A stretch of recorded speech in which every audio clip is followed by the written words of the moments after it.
Je bois parce que ça me donne des super pouvoirs. Côté héros, super-héros, c'est de l'essence dans mon moteur.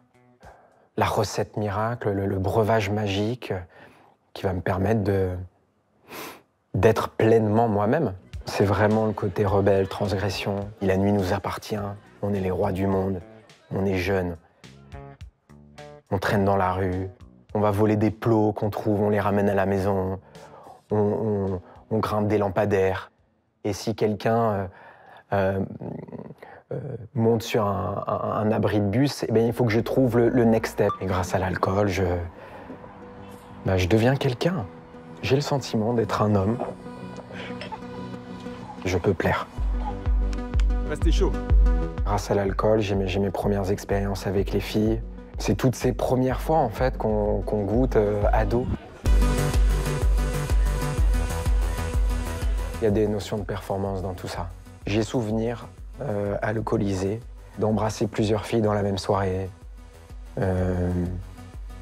d'enchaîner la gagne et la compète. Et la compète, c'est pas que les filles, c'est bien tenir l'alcool, c'est d'accepter les défis, c'est de boire ses shots.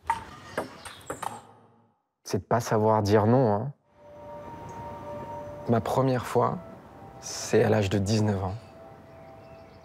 Et en fait, j'étais terrifié, et je pense que toutes les premières fois sont assez terrifiantes. Toujours dans cet aspect de virilité, je me suis dit, en fait, un homme,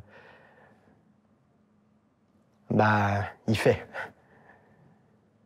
Il n'y a pas de question à se poser.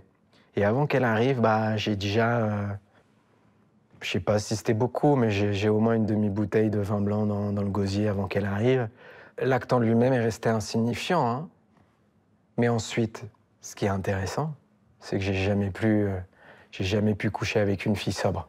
Et dans mes couples, c'était jamais une histoire à deux, mais il y avait toujours la bouteille dans le lit, hein.